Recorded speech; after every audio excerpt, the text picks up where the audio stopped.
Earlier, much earlier, maybe a year and a half ago, I cut this out because this was all jagged rust, and I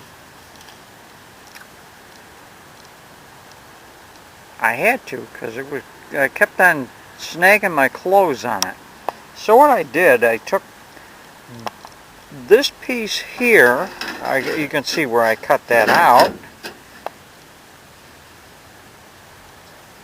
This was a shield for a old fluorescent light.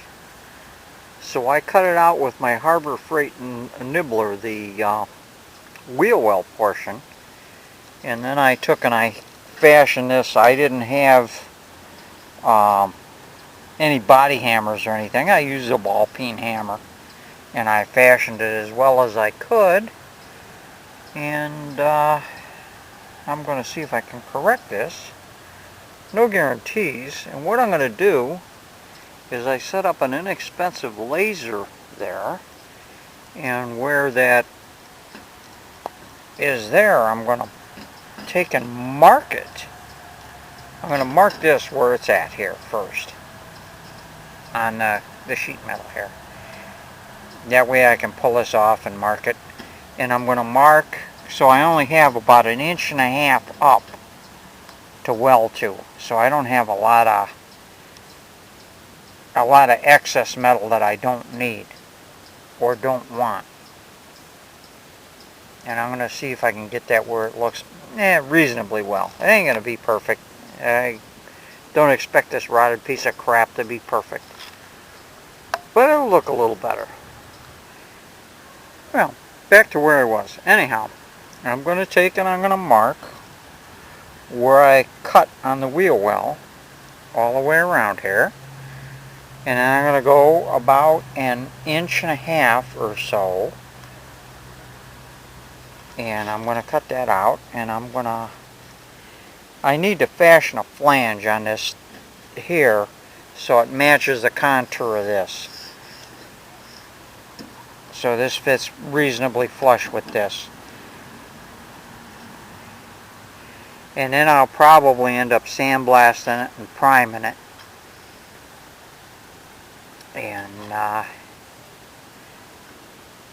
that should fix this side, other than maybe a little bit of Bondo, maybe. I don't know. Haven't decided yet. Well, we'll see what happens. Alright, I don't know whether you can see it or not. I marked the corners, 2 corners on this thing for the patch, and then about every 5 inches or so I put a little dot with a magic marker so when I put my laser on there, a 5-inch thing should be enough to get a fairly decent radius, and then 1 inch from that, 1.5 inches maybe, to get just enough to weld on.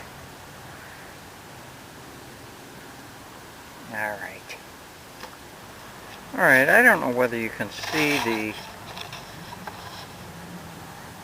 that's where the little laser dot is, right there.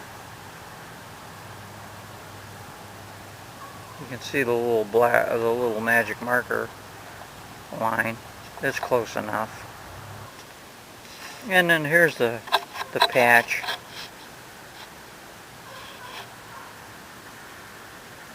And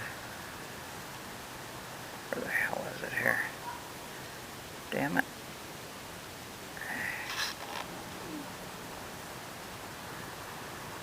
There's a little laser dot on the patch.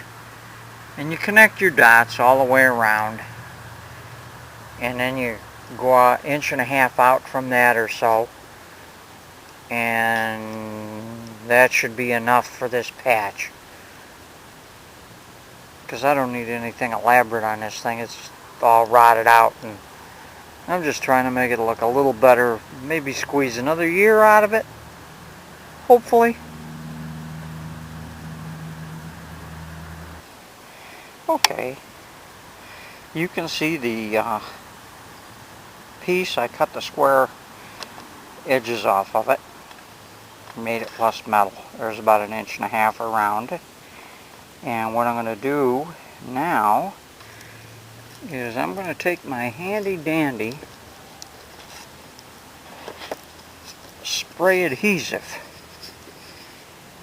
just a general purpose adhesive, and I'm going to put a little bit on here, and then I'm going to put a piece of stiff paper on there. I'm going to put it on the underside of here, and then I'm going to trace it so I have the contour that I need for my lip, and then I'm going to tack weld it all the way around. Whether I weld it solid, I don't know yet. Haven't decided. It's not that critical. Not in this application anyhow, because this is not going to look perfect, but it'll cover this great big gapping hole.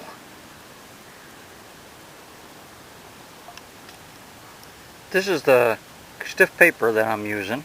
You see how nice that fits on there? I'll trace around that, and that'll give me a contour, and I'll go like 1 inch or so, whatever it is, over, and that should give me a nice pattern to go by. And this is the outline of the lip that I'm going to be using. That piece of heavy paper, I'm using that as my pattern, and I'll trace around that and then cut that out.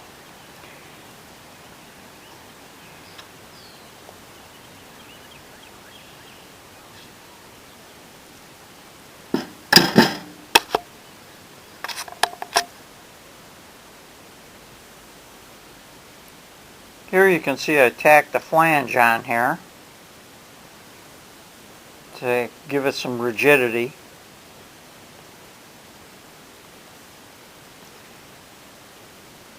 You see the piece of metal is rusted, but that's okay. I'm going to throw a quick sandblast on it and some primer, and it'll last me a year. That's all I intend to get out of it anyhow.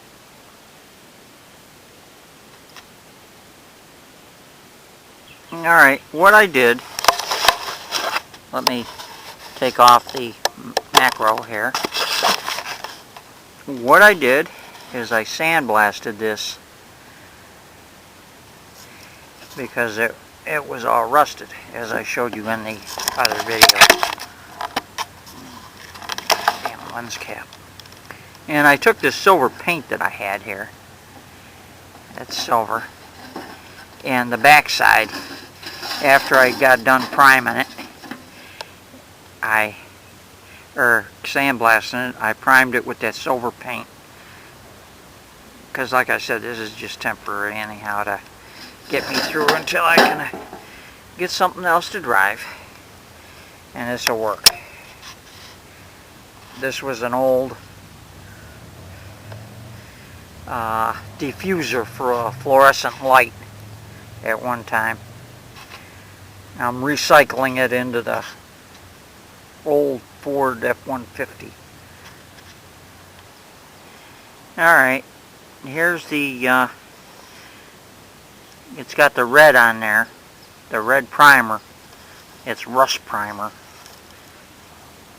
I don't even know whether I'll put Bondo on this. I might not. I don't know. It probably could use a little Bondo. Looks pretty rough, considering I fashioned it with ball peen hammers and not body hammers. I didn't do too bad of a job.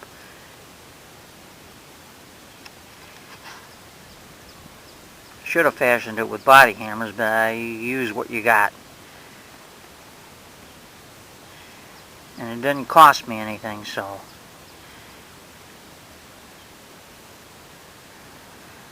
Alright, you can see where I'm tacking this in place. Let me get my tripod set up, and I'll show you how I'm doing that.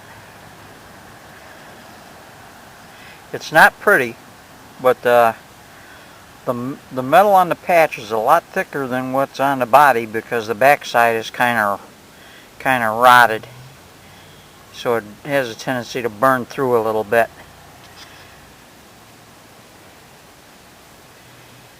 Alright, let me get the tripod set up. Alright, here's the patch in position. Something tells me I'm not going to weld this solid, for the simple reason that sheet metal up there is so thin on the truck panel that I'm blowing through. So what I'll probably do is maybe put a little bit of fiberglass around there to seal it, a little bit of Bondo, and let it slide. This is a roach wagon anyhow, so that'll be good enough. But this side was, let me take you around the other side here. It was just like this here, cut out like that. Because of the rod, it was catching my clothes when I'd walk by it. So I cut these open. But that's what that was like, and this is all, I don't know whether you can see that right there. That is all the way through. So I'm going to have a little bit more difficult time on this side.